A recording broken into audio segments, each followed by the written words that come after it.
Because here's the thing. The world's worst is to lay somebody off. And I've never been one of those mortgage companies that says, well, it's seasonal help. We don't do that. When we bring you on, we want to keep you on forever. I want this to be your last stop. Not just you're passing through and paying bills for a little while, but you're actually going to have a sustainable gig here. And if that means we get behind a day or two, that's okay. Yes, I want to deliver a great end experience to the customer, but the key to that is managing expectations.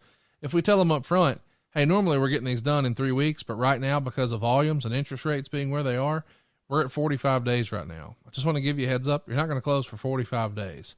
And if they say, well, why can't you close it faster? I'll explain what I just said to you. Well, I could, but that would mean I bring in seasonal help who we don't know, like, and trust. And then when the interest rates in the market turns around, I've got to lay them off. And I understand when I hire somebody, it's usually not just that one person. They're going home to a family. And I'm providing insurance for that whole family and putting food on the table for that whole family. So I hope you'll respect my decision to make sure the people who are here are going to be great at their job and they're going to be here for life. So if you have a friend or family member you refer to us, they're going to be dealing with the same people, because the people in the back, they've been here for more than a dozen years and they're not going anywhere anytime soon. So I can't promise that I'll be the fastest, but I can promise that we'll be the best. But part of that involves you're going to have to wait a little bit. And I know that sucks, and I'm sorry about that. But when you want to take the wife out for a nice steak dinner, you're not going to Waffle House, even though they could get it to you faster. You're taking them to Ruth's Chris. And if it means you got to wait, you got to wait. But that's where we are. And my attitude has always been, Gabe, if it's great service, they'll wait. But the deal is you just have to communicate it up front. It becomes an issue if you say, oh, we'll get it closed in 21 days, and now it's 45. Well, now you've screwed up. You've mismanaged expectations. But if, by the way, when I'm saying 45 days, I'm still going to close them ahead of time. Like, I'm not going to tell them how many days I really think it is. I'm going to add a few more days. So if I'm saying 45, I know the answer is 30. So when I can close them 2 weeks early, they're like, oh my God, I thought it was going to be 45 days. Classic sales. They don't remember how you start. They remember how you finish. And so under promise, over deliver. Yeah. Absolutely. So if they think their payment's supposed to be $1,500, I told them that because I know it's $1,400. And they get to closing and they say, I don't know how Conrad did it, but we closed 2 weeks early. My payment was $100 less, and I got my appraisal money back. You got to call him. I don't know how he did it. Well, I did it because I managed your expectations properly. I didn't misdo my numbers. I didn't have some voodoo or witchcraft. I didn't make a mistake. I just managed your expectations properly. It's like if me and you were drinking at the bar and I called home to the wife and I said, hey, we'll be home around midnight. If I come in at 12:30, I'm in trouble. But if I know we're really going to be 12:30, I'll say, hey, baby, we're going to be home at 1. And I come in at 12:30, she's going to say, you're home early. Both cases, I got home at 12:30. One, she's pissed off. One, I got breakfast tomorrow. I'm going for breakfast, brother. You know, it's interesting. You're talking there, and it's just like hitting me like a shot. People are drawn to you, I think, and I guess it would apply to anybody who is as absolutely no bullshit as you are. Like, it's fascinating to me because, like, you can go off on a hot streak the way you just did about your business, and anybody who's listening or within the vicinity knows you're not full of shit. Right. No, you know what I mean? Like, and there are so many people in the world that are completely full of shit that you kind of stand out like a lighthouse on the edge of a cliff, right? Is that what do you chalk up the idea that you have the kind of loyalty amongst your staff that you do? Do I chalk it up to being no bullshit? Yeah. Like, people don't have to guess about Conrad? I don't know that I would attribute my success to that. I do think that it's, I don't know, it's important to me. You know, I want to do what I say I'm going to do. So if I say I'm going to do something, I'm going to do it. Now, by the way, I may sometimes be forgetful and miss something, but that's from doing too much. You know, if I had to sort of critique my own game, I'm not as thoughtful as I could be right now because I'm stretched a little thin. But again, I've just recently started to think I probably need to hire a personal assistant because, like, even as you and I are talking right now, I'm thinking, don't I have another interview I'm supposed to be doing in like 10 minutes? Now, there's no pressure to you. I'm just saying I created that circumstance, but it's because I didn't put them both on my calendar or in my phone. And by the way, I'm not even sure if that's the case. I could just be in my own head wondering, but I don't do the best job of that all the time. But I think people know that because I don't bullshit them, as you would say, it's not intentional. It's simply, hey, Conrad's doing too much. So I'm in the process of thinking about how do I go about hiring a personal assistant and someone to sort of manage all of that stuff for me and be my backstop, so to speak. So if I miss one, I didn't really miss it. It's coming back around and we'll get another shot at it. But I don't think that, I'd like to think that everybody they work with thinks they're a straight shooter. They're sort of upline, they're upstream, or whatever you want to call it.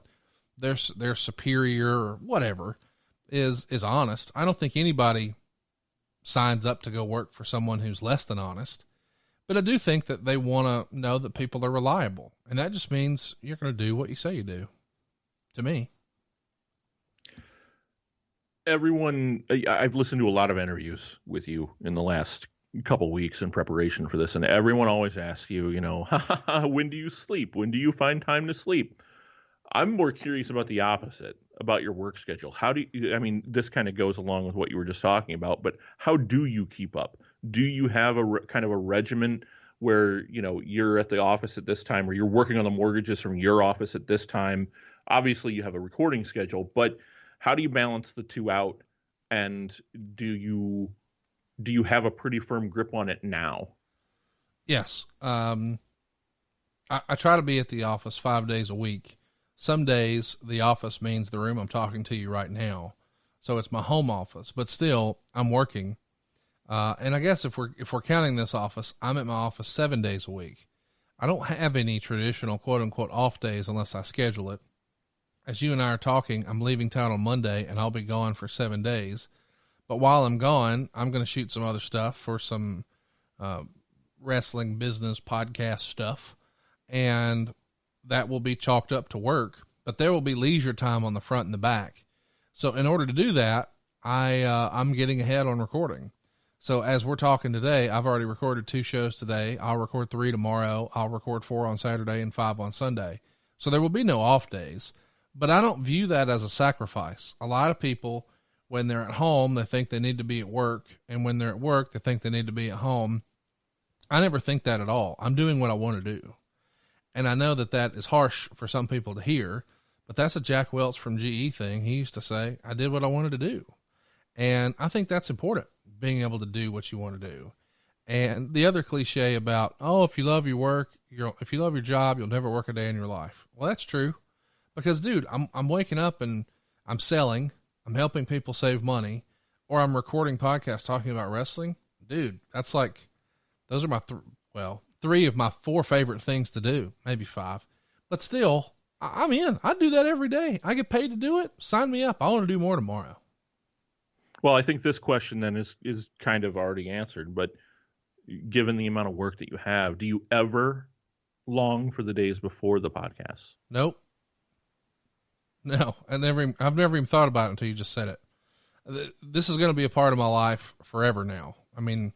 Just as much as selling or taking a shower is a part of my daily routine, being involved in, and here's the thing, I want to change the word podcasting to content creation. I think it's going to change. I think, right now podcasting is the thing. A year from now, it might be video. 3 years from now, it might be fucking holograms. I don't know what it is, but I know that I'm going to be involved in some sort of content creation forever. A, because I love it. B, because it pays well. And most of all, C, it dovetails perfectly with what I really care about, which is my mortgage career. I like to end these shows going forward with just a dose of inspiration. So the first question I'll ask everybody that's on the show. You've done a lot. You've built 2 what I call empires. I don't think you would call them empires because you're far too humble. You're a wrestling fan and you're part of that ecosystem. That's dream life stuff, especially for a wrestling fan. Are you proud of yourself? Sure, I guess. It's not something I think about. I guess I'm guilty of not, taking time to smell the roses enough, but yeah, it's hard for me not to think about how far we've come with it and what all we've built with it. And it all sort of runs together. But just yesterday I was putting on my shoes to get ready to come to the office. And I don't know why, but I thought, Man, I've been to Ireland twice. I've been to Scotland. I've done sold out shows in London. I played halls that I used to watch on TV as a kid. And it was like, not even from a wrestling standpoint, I've seen parts of the world that nobody else in my family has seen. Nobody in my local real life has seen. And I sort of took it for granted at the time, maybe because I was there for work and I was in the moment of what I was doing, but I wasn't really present for what was happening. And so when I can look back and think, man, I can't believe I did all that, not once, but twice. If and when I'm fortunate enough to do it again, I'm going to make a vacation of it. I'm going to stay a week on the front end and a week on the back end because why not? But I was so focused on what we're doing. Like even when you and I were doing conventions, we're at one planning the next one. There was no, and you know, people make fun of Nick Saban to use a college football thing, but he wins the national title. The next morning he's on the phone recruiting. He's already working on the next season or 2 seasons away because that's just what you do when you're, I like to say, in the race car. You're just thinking about the next turn. You're not celebrating the next, you're not celebrating what you've already done. It's onward and upward. We're worried about the next one. And I'm going to do a better job of that. So yes, I guess I'm proud of myself, but I don't ever take time enough to think about it. I mean, I collect stuff. You can see behind me, I've got a lot of my ring used belts there. As soon as I just got an unbelievable one a few weeks ago. And as soon as I got it, like it was here for 10 minutes and I was already obsessing about the next one. and I think that's that salesman mentality in me. Like my dad was asked once, what was your favorite sale? And he grinned and he said the next one. So I think that's true. Like right now we just launched Kurt Angle, the Kurt Angle show, and it debuted at #1 in wrestling and stayed there for weeks and weeks and has had phenomenal growth. And I just told you a minute ago, hey, we've got 6, but I'm working on 7. I didn't even realize I said that until I just put that together. But I'm not even basking in, hey man, this Kurt Angle thing's crushing. Nope. On to the next one. And that doesn't mean that his show's not important. I take great pride in it. I'm proud of it, but I know I'm not done. So I think that production sales mentality always keeps me thinking about what's next, not necessarily looking in the rearview mirror. Before we wrap up, who or what inspires you? Man, a lot. I find it everywhere. Locally there's a restaurant named Rosie's Cantina, and it's you took me. Oh, there it's you delicious. Go. Well, it's like the most universally respected restaurant up here. Everyone in North Alabama is familiar with Rosie's. Everyone has a great experience. The food is fantastic. The atmosphere is fantastic. The service is fantastic. They've built a great business for themselves. My buddy John is one of the owners of Jimmy's Famous Seafood. It's a family business. His dad started it. His dad was Jimmy. And every time I'm in his business, I'm in awe of what all this family has built and how well it's ran and how efficient they are. And everything's just perfect. I can't brag on those businesses enough. Everything about it, the food, the atmosphere, the service, the building, the marketing, just every piece of it. So I'm often inspired by other businesses that I see. And by the way, these are not Fortune 500 companies. These are just regular dudes like me and you who have built a business that not only can they be proud of, but shit, man, I'm proud for them. And that to me is awesome. But then you see, like Rick Rubin DMs me every now and again on Twitter. And this is a guy who has touched the world in a way that I don't think we really even understand. I mean, his creations and stuff he's worked on has literally touched every corner of this earth. And he listens to my stuff? Like, that is just unbelievable. And I'm not saying, listen, you've seen me at conventions. I don't get autographs. I don't get pictures with anybody. Not my deal. But it's just like, dude, this person has had a profound influence on the world. And in a weird way, so is my father-in-law. Like, there are people in countries who don't speak English who know who Ric Flair is. And I saw Joe Rogan.